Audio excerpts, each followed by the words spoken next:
Dear students, we have discussed network classification and now we are moving that how those connected computers will communicate with each other. So such things are studied under the protocols. So basically the protocols are rules by which activities are conducted for a network to function reliably. So how different computers will communicate with each other. So those are called protocols.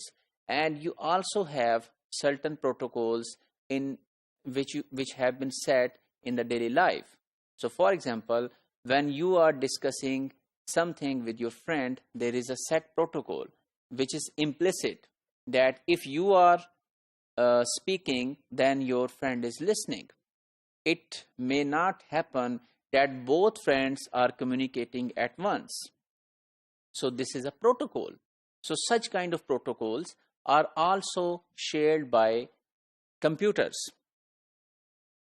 What would be the benefits? The benefits would be that vendors can make products for network applications. Those are compatible to other products, other communication products. And here is a scenario. For example, here is a bus connecting different computers. So for example, this is computer number 1, 2, 3, 4 and 5.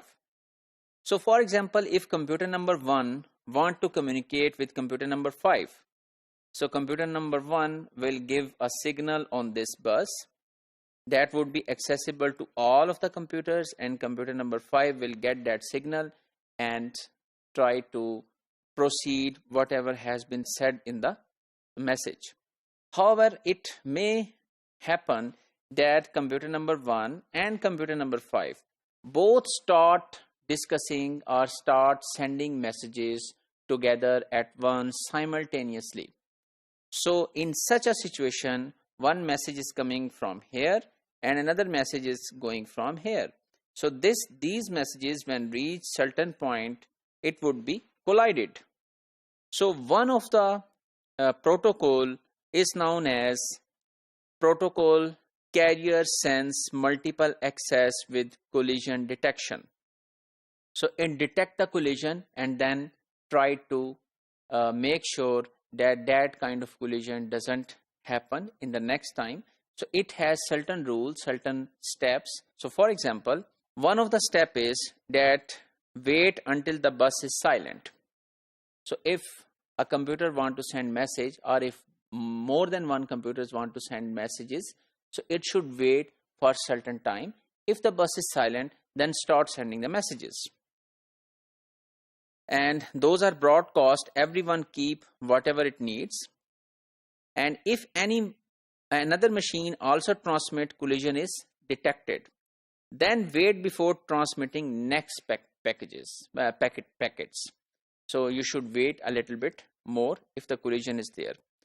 So here is the difference between human communication and the computer communication.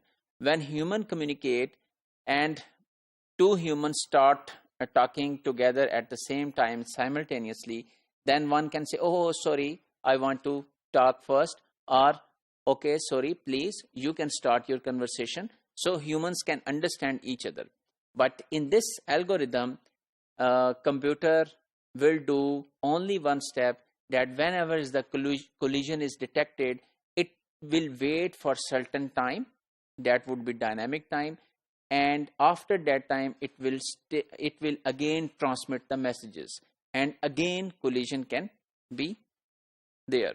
So this is not suitable for wireless star networks, star topology. Like if here is a computer and this computer want to send messages to this access point, but it is not possible to identify the collision sometimes. So for example, this message is sent to here, but this computer cannot be heard by this computer, for example.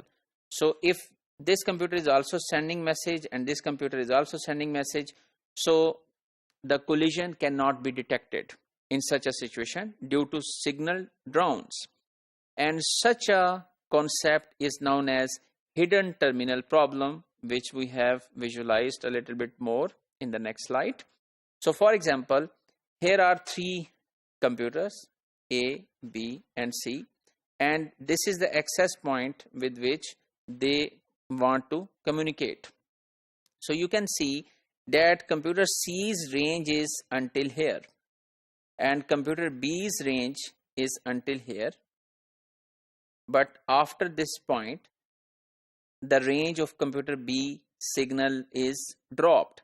So this means computer C cannot listen the signals directly initiated by computer B or computer A, and similarly others are not able to access or listen the signals initiated by other computers or network machines or devices.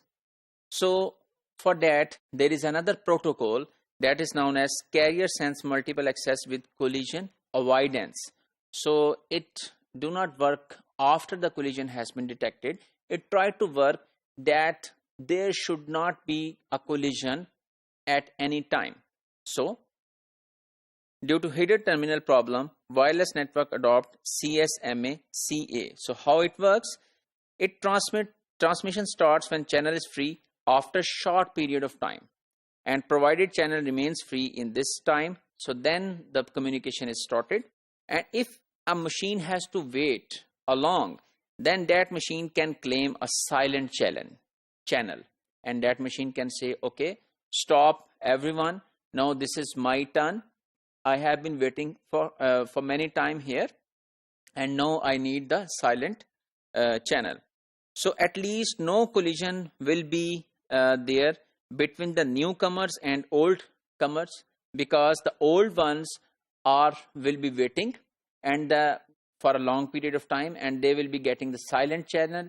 However, the newcomers, if they are not getting the silent channel, they will be waiting for some time until they can also claim the silent channel. So hidden terminal problem is not even solved with this CSMA-CA, but the detection is converted into avoidance. So if we summarize today's module, we have understood the rules for transmission, and we have discussed CSMA-CD and CSMA-CA, and we have discussed a well-known problem of hidden terminal problem.